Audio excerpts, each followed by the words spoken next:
Continuamos con la última intervención del día, con la presentación magistral. Presentación magistral. Minerales críticos para la transición energética. Joaquín Proença, profesor de Yacimientos Minerales de la Universidad de Barcelona. Presentador. Pablo Ferragut, director gerente de ARPEL. Bienvenidos, doctor Pablo tiene la palabra. Hola. Bueno, bienvenidos. Muchísimas gracias por acompañarnos. Tengo el honor de presentar a don Joaquín Proença, que es un español nacido en Cuba, que nos visita desde la Universidad de Barcelona y que es un súper experto en minerales críticos y también en Latinoamérica, porque conoce muy bien con muchos proyectos que tiene por acá.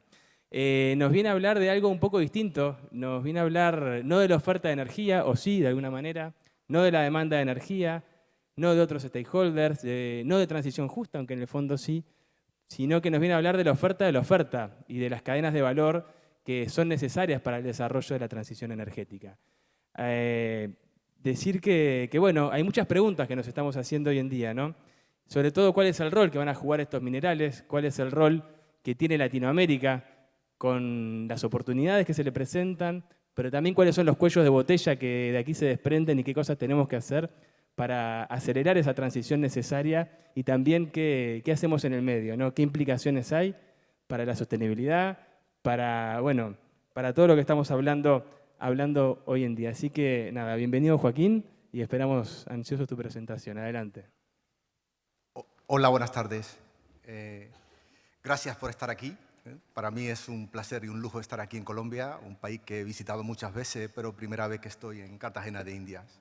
Quiero agradecer en primer lugar a Carlos Garibaldi, ¿no?, secretario ejecutivo de ARPEL, por invitarme a compartir con vosotros estos datos que voy a presentar ahora. La charla va de minerales críticos para la transición energética y puede llamar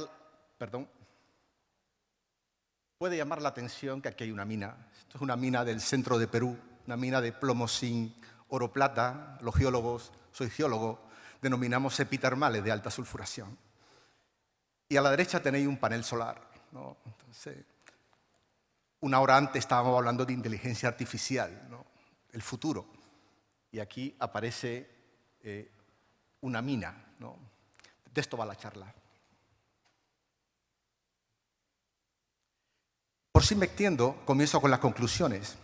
Me gustaría que quedaran las principales conclusiones de lo que quiero compartir. La primera es que los objetivos de una transición energética hacia energías renovables dependen de la disponibilidad de minerales, de metales. Es lo que un colega del Museo Británico denomina la maldición verde. El segundo mensaje para llevar es que actualmente la política minera es política energética. Eso es un cambio de mentalidad, de filosofía impensable hace 10, 15 años atrás. La seguridad energética comienza con la minería. La seguridad de la cadena de suministro de tecnologías y energía, tecnologías renovables, son cada vez más importantes. Transición energética igual a transición extractiva. ¿Sí? Voy a compartir datos donde intentaré argumentar esta idea. Y finalmente, estamos en América Latina y el Caribe, dado los enormes recursos minerales que contiene, se puede convertir en una región clave para diversificar la oferta de metales, minerales críticos para la transición energética. La región puede capitalizar esta oportunidad en toda la cadena de valor, ¿no? Y esto lo pongo en negrita, toda la cadena de valor.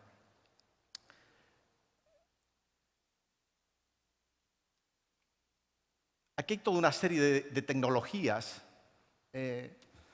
renovables, baterías, eólica, solar, hidrolizadores, que dependen de la disponibilidad de metales.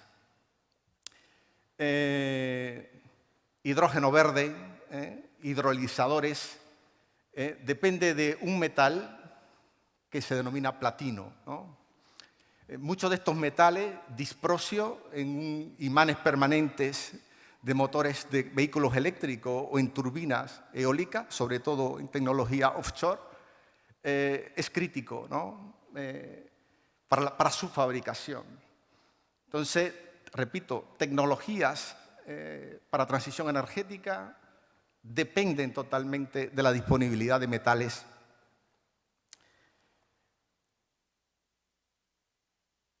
Pero el desafío es enorme. Ejemplifico el desafío solamente con uno de estos grupos de metales, con tierras raras. Muchas veces, probablemente cuando estudiamos química, llegábamos a un grupo, lantánidos, tierras raras, le pasábamos por encima, ¿no? Pero estaban ahí, era lo que sabíamos, ¿no? La disponibilidad de esas tierras raras dependen totalmente, a día de hoy, lo que es el procesamiento, prácticamente, sobre todo tierras raras pesadas, esas que son importantes en esos motores eléctricos, por ejemplo, dependen de un país, de China. Es decir, la producción, predominantemente, lo que es minería, la parte extractiva, en el caso de las tierras raras ligeras, China, Estados Unidos, Mountain Pass en California, Australia, tierras raras pesadas, China, Birmania, pero cuando entramos en procesamiento, escalamos en la cadena de valor y los productos finales que terminan en esos imanes permanentes, pues la dependencia es total de China. Un enorme desafío. Algunos datos. Estos datos, por supuesto, son estimaciones. Hay que tomarla con mucha cautela, pero da una fotografía desenfocada de la magnitud del problema. Esto es Nature Review Materials del 2021. Es un estudio para sustituir la flota automovilística del Reino Unido, 31,5 millones de vehículos de motor de combustión interna. Si eso se quiere transformar en vehículos eléctricos, estamos hablando de, no voy a decir cifra, pero quedarse con los números. Es decir, en el caso del cobalto significa el doble de la producción mundial anual.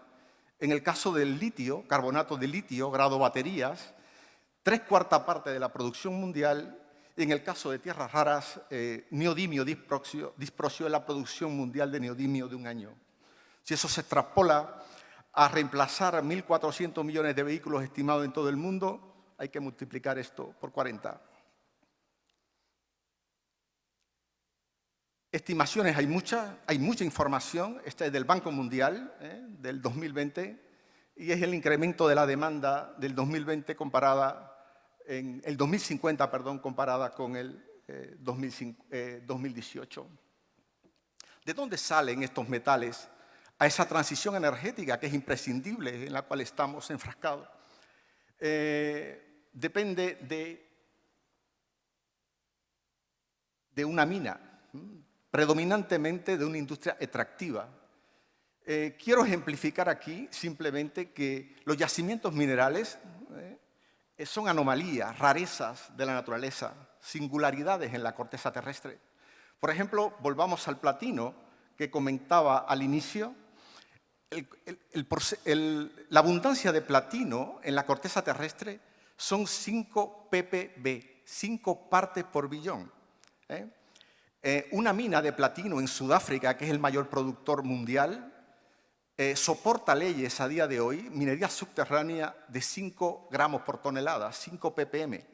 Es decir, ese valor en la corteza terrestre hay que multiplicarlo por 1000.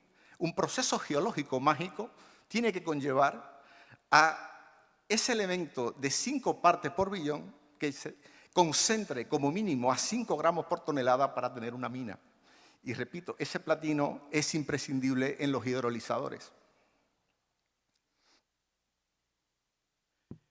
Esto ha dado lugar a metales críticos, nombre de la conferencia. Seguro que todos hemos leído, sabemos lo que son. Simplemente 2 comentarios sobre metales críticos. Hay muchas variables a tener en cuenta para definir un metal crítico, metal o mineral crítico, pero hay 2 que son las más relevantes: importancia económica y riesgo de suministro. Lo que muestro aquí es la lista actualizada de la Unión Europea, septiembre del año pasado, donde define 34 materiales primas fundamentales, es decir, que son críticas para la economía de la Unión Europea, y de ellas hay 16 que define como materias primas estratégicas, que algunas de ellas, como el cobre, del cual tenemos mucha disponibilidad, mayores productores a nivel mundial aquí en América Latina, estrictamente no cumplen la condición de un metal crítico, pero se incluye como una materia prima estratégica. Esta lista de minerales no coinciden, es decir, no tienen por qué coincidir los mismos metales críticos, minerales críticos para una economía europea que para una economía norteamericana, China, Australia también tiene su lista, la India también, ¿no? Y aquí simplemente un pantallazo de la serie de metales que coincide que son críticos para Estados Unidos, para la Unión Europea, para China y toda una variedad de metales que son críticos para economías diferentes. De esto hay mucha información y tenemos poco tiempo. Aquí solamente una idea de informes recientes, últimos 3 años, de la Comisión Europea, de la Agencia Internacional de la Energía, Agencia Internacional de Energías Renovables, donde hay muchos informes que muchos tienen más de 200 páginas sobre la importancia de estos metales críticos en la transición energética. Y yo aquí me he permitido ahora hacer un resumen, 7 mensajes, 8, importantes a tener presente. El despliegue rápido de tecnologías energéticas limpias entre comillas, requerido para la transición energética implica un aumento significativo de la demanda de minerales. Se puede ver como el transporte de un coche eléctrico es depredador de metales comparado con un coche de combustión interna década de los 90 del siglo pasado. Y lo mismo vemos con la generación de energía.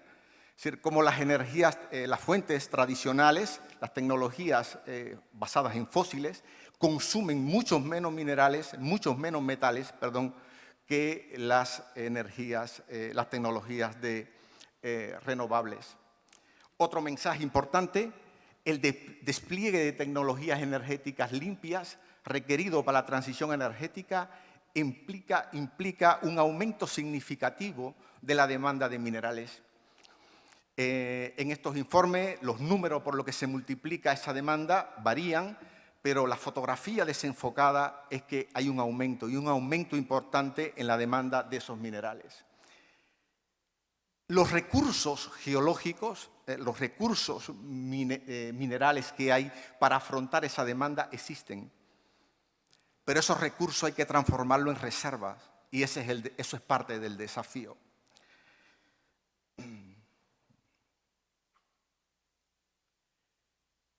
¿En qué estamos enfrascados? Estas son estimaciones de la Agencia Internacional de la Energía de cara al 2050 en un escenario de 0 emisiones. El valor del comercio de recursos relacionados con la energía, los minerales críticos pueden representar casi el 50%. Entonces, de alguna manera, yo creo que la pregunta es procedente.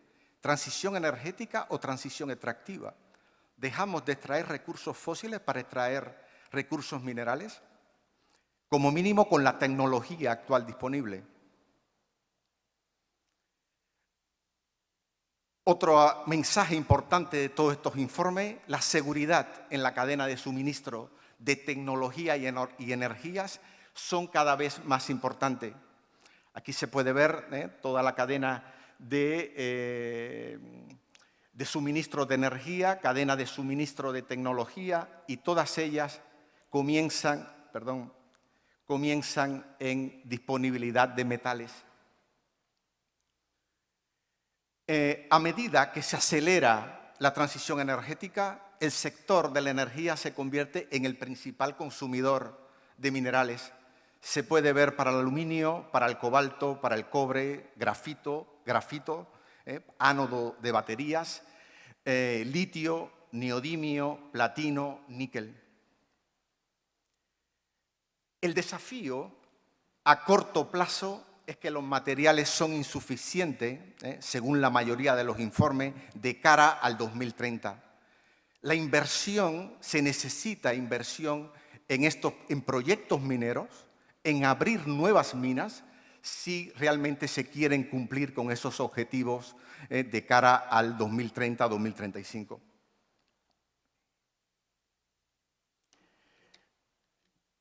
Tres ideas finales de estos informes: la producción de muchas materias primas minerales necesarias para la transición energética están más concentradas geográficamente que la de petróleo y gas.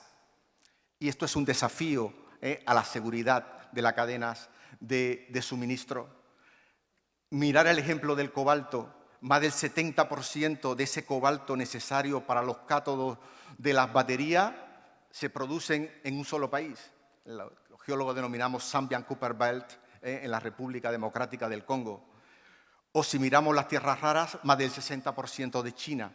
Y si miramos el platino, paladio, rodio, más del 70% vienen del complejo Bushveld en Sudáfrica. Si nos vamos al procesamiento, al beneficio de esos metales, la situación es más crítica. China ha construido una posición de liderazgo en su capacidad de procesamiento. El principal productor de cobre del mundo es Chile. El segundo es Perú.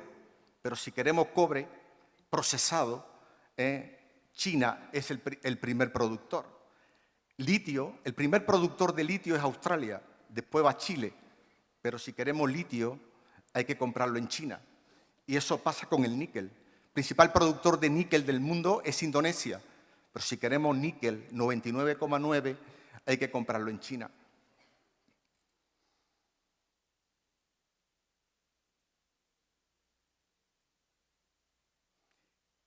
Y última idea de estos informes es el plazo de los desarrollos de los proyectos mineros. Echar a andar una mina, como mínimo el promedio es superior a 10 años, 14, 15, 16 años, lo cual implica que si esa necesidad de metales para cumplir con esas metas 2035, 2040, 2050, muchos de los proyectos mineros ya tendrían que estar en funcionamiento. Esa es una idea, creo que, relevante.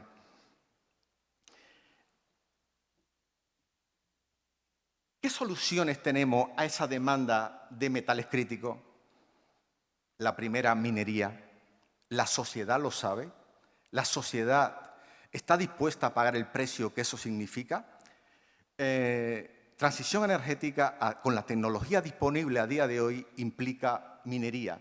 Tenemos que ir a minería, la tierra rara. Lo que estoy mostrando aquí es la mina de Bayanovo, en la frontera con Mongolia, en el norte de China, mi mayor depósito mundial de tierras raras. Gran parte de lo que estamos usando un teléfono probablemente lleven tierras raras de este depósito, o una tablet o un ordenador. Entonces, esos depósitos tradicionales es una fuente imprescindible de metales para afrontar esa transición energética. ¿Qué más tenemos? Lo que los geólogos de depósitos minerales llamamos depósitos no convencionales. Podemos hacer un símil con hidrocarburo y gas, lo que denominamos también en hidrocarburo y gas no convencionales. Lo que estoy mostrando aquí, a la derecha, esto es la península de Bauruco, en la frontera sur de Haití con República Dominicana. Y esa mina que se observa aquí es una mina de aluminio. El gobierno dominicano recibía unos royalties, unas regalías por aluminio. Esas bauxitas, cuando se estudian en detalle, están enriquecidas en tierras raras. Valores de tierras raras que alcanzan por ciento en peso.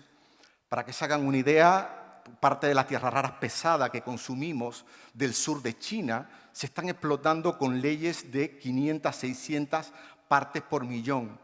Eso es viable, el cutoff es viable económicamente. Estos depósitos en República Dominicana descubierto por nuestro grupo de investigación con el Servicio Geológico de la República Dominicana, llegan a tener % en peso de tierra rara. El gobierno dominicano lo ha declarado reserva fiscal y está evaluando si realmente hay un recurso. Las leyes están, pero hay que demostrar que hay un recurso para poder hacer lo que consideren pertinente a la hora de negociar posibles inversiones en su país. ¿Qué otras alternativas tenemos? Balsas de residuo, esos pasivos mineros. ¿Cómo transformamos un problema ambiental en un recurso? Hay muchas minas, en América Latina tenemos muchas, explotadas durante siglos, que están ahí, esas balsas. Y esas balsas, muchas de ellas podrían ser minas. Ahí están metales que vale la pena evaluar. Lo que estoy mostrando es un ejemplo. Estos son lodos, residuos de tracción de aluminio en bauxitas de Jamaica. Eso es un problema ambiental de primer orden. Se estima que hasta 2 millones de toneladas de residuos de bauxitas por tonelada de alúmina producida. ¿Y qué necesitamos? Investigación, I+D+I. Hoy por hoy, es decir, de esos lodos rojos, lo que denominamos technoferric mining, se puede recuperar hasta 64% de escandio. Ese escandio es imprescindible en pilas de combustibles, por ejemplo, y hasta casi 80% de neodimio, una tierra rara. ¿Qué más tenemos? Fondos marinos.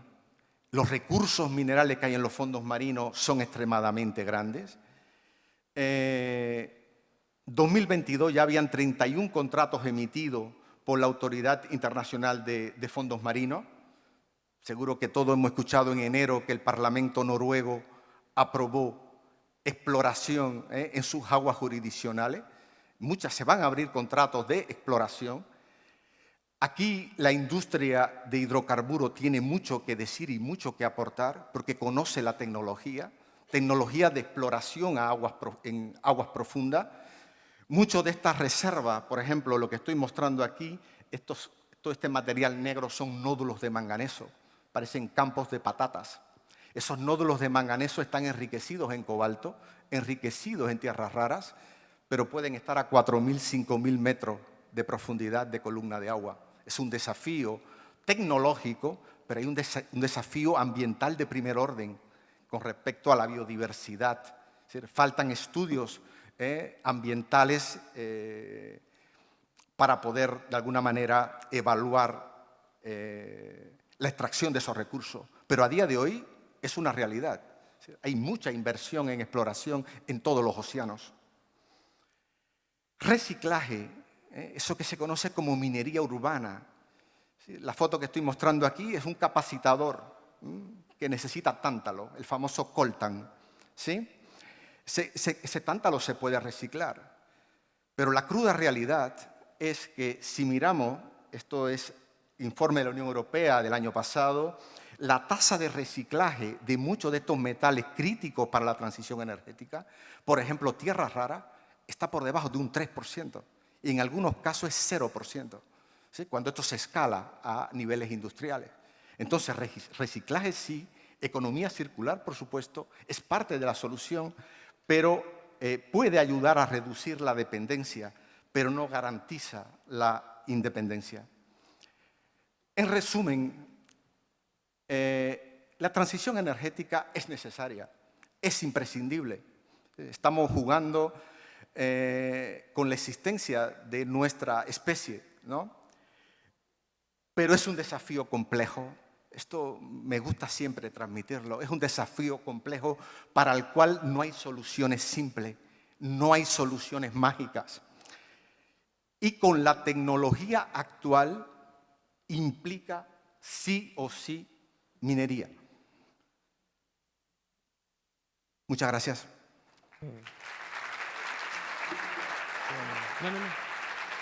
Joaquín, bueno, muchísimas gracias por tu presentación, por traer este tema.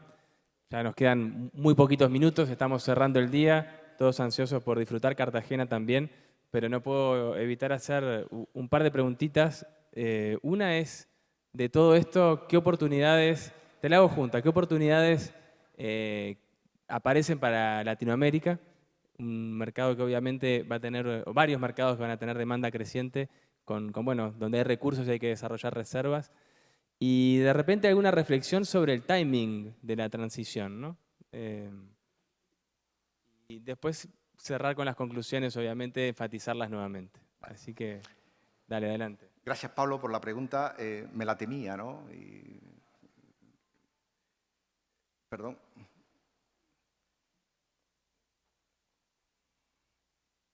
Creo que tenía... Sí. América Latina y el Caribe, como todos conocemos, tiene enormes recursos minerales. Y creo que hay oportunidad. Esta transición energética en la que estamos enfrascados, hay oportunidad. La región es clave, de mi punto de vista, para diversificar la oferta de metales, minerales críticos. La región puede capitalizar esta oportunidad, muy importante en toda la cadena de valor. No ser exclusivamente exportador de materia prima, sino cómo podemos ascender en esa cadena de valor, ¿sí? Aquí solamente un pantallazo, todos conocemos cobre, Chile, Perú, litio, triángulo del litio, pero me gustaría que quedara la idea que los recursos de América Latina, niobio en Chile, en Brasil, va más allá de esos metales tradicionales que todos conocemos.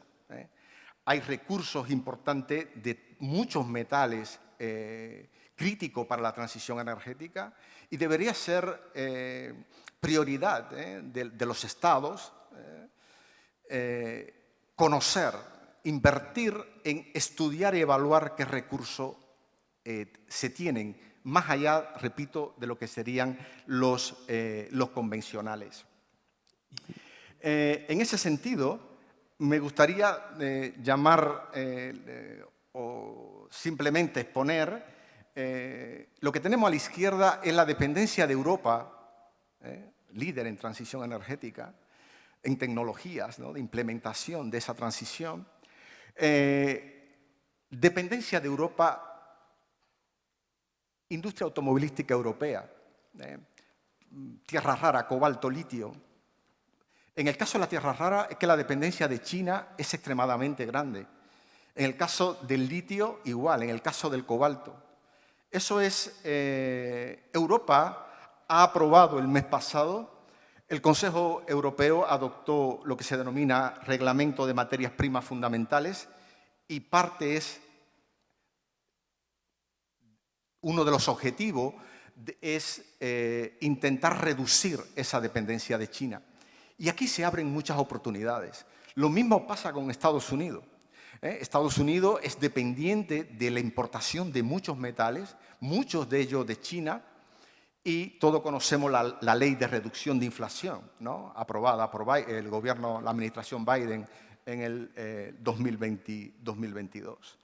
Y aquí se pueden abrir toda una serie de oportunidades de cooperaciones multilaterales, proyectos estratégicos, partenariados estratégicos en materia prima, los cuales la Unión Europea ya tiene firmado algunos con algunos países latinoamericanos, tratado de libre comercio, pero para mí una cosa muy importante, visión de productores versus visión de consumidores. Los problemas son diferentes, las posiciones, es decir, hace falta mucha negociación, ¿de acuerdo? Pero yo creo que América Latina puede poner muy en valor esos recursos minerales que tiene para esta transición energética, siempre y cuando se logre escalar, repito, en la cadena de valor. Esa planta, esa fabricación de ánodo de una batería no es exportar litio. Si podemos producir el ánodo en América Latina, podemos producir la celda de esas baterías e inclusive ensamblar esos vehículos eléctricos. ¿De acuerdo? Entonces, yo creo que hay, a tu pregunta, Pablo, las oportunidades son grandes. Y termino muy rápido. América Latina, sus recursos minerales, repito, es más allá del cobre, el litio, el niobio, esos metales que todos conocemos. Esto es un proyecto de litio en Perú, litio en tobas, tobas volcánicas, formación Macusani, los geólogos usamos ese término. Aquí hay concentraciones de litio que llegan a 4.000 ppm, más de la que puede haber en un salar. Entonces, América Latina, triángulo del litio en salares, pero también en tobas litíferas, como este proyecto en Perú. Y ya que estoy en Colombia, tengo que decirlo, platino. Todo lo que se observa en esta imagen que hay aquí, esto es platino. Ese platino que es imprescindible para los hidrolizadores. Esto es el Chocó. El platino se descubrió en Colombia. Llegó a Europa, pero se descubrió en Colombia. Todo lo que es la costa oeste de Colombia, inclusive parte de la de Ecuador, Río Santiago, hay depósito, hay mineralización de metales de este tipo. No, Joaquín, sí, ya para ir cerrando, agregar porque hablaste mucho de estados de política pública, pusiste muy claramente la demanda y la oferta y pusiste muchos números, pero 2 más 2 sigue siendo 4. Y hay muchas obviedades también y oportunidades. También para las empresas, porque es interesante eso que mencionabas de bueno, hay capacidades muy distintas que se requieren, pero también mucha cosa reciclable, por así decirlo, o de reconstrucción, donde, bueno, son habilidades que las empresas tienen para trabajar. Me gustaría nada más que repase las conclusiones para dejar bien claros los mensajes y unas reflexiones finales y cerrar el día. Vuelvo a las conclusiones. La idea final es esta que está aquí. No es necesario solamente algunas precisiones. Transición energética hacia renovable depende de la disponibilidad de minerales con la tecnología actual disponible. Política minera es política energética. Esa cadena de suministro de tecnología dependen de la disponibilidad de esos metales. Ese despliegue rápido de esa tecnología implica un aumento en la demanda. Entonces, transición energética o transición extractiva. Y finalmente, América Latina tiene potencial.